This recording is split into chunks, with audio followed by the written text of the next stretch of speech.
Israel Hamas युद्ध के बीच Iran समर्थित यमन का संगठन हूती अमेरिका और इजरायली पीएम बेंजामिन नेतन्याहू के लिए सिरदर्द बना हुआ है। दरअसल हूती बार बार लाल सागर से इजराइल पर मिसाइल और ड्रोन हमले कर रहा है। इसके अलावा वो लाल सागर में इजराइल और इजरायलियों से जुड़े मालवाहक जहाजों पर हमला करके या तो उन्हें अपने कब्जे में ले रहा है या फिर नुकसान पहुंचा रहा है। हाल ही में हूती ने इजराइल से संबंध होने के शक में ब्रिटेन के एक जहाज को हाईजैक किया था और हूती की इन हरकतों से कई पश्चिमी देशों की मालवाहक कंपनियों ने लाल सागर में सुरक्षा के मद्देनजर अपने ऑपरेशंस को रद्द कर दिया है।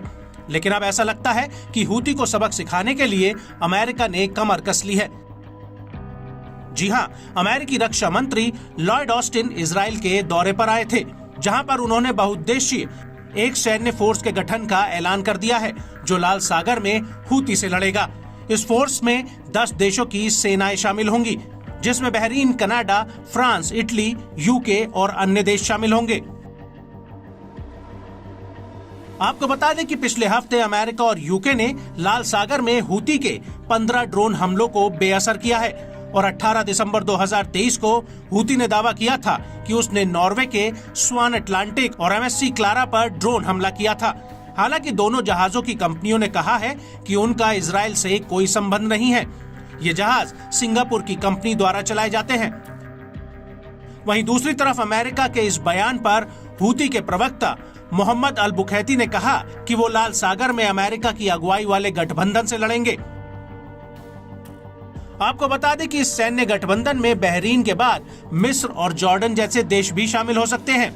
हालांकि यह भी स्पष्ट नहीं है, लेकिन मिस्र और जॉर्डन के साथ गल्फ कॉरपोरेशन काउंसिल के कुछ देश इससे बाद में जुड़ सकते हैं, क्योंकि सऊदी अरब भी इसका हिस्सा है जो संयुक्त नौसेना में शामिल है।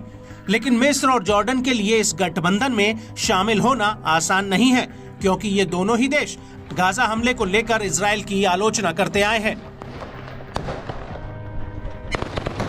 वहीं दूसरी तरफ सऊदी अरब को साधने के लिए अमेरिकी रक्षा विदेश मंत्री एंटनी ब्लिंकन ने सऊदी के विदेश मंत्री प्रिंस फैसल बिन फरहान से चर्चा की है कि कैसे आगे गतिरोध से बचा जाए।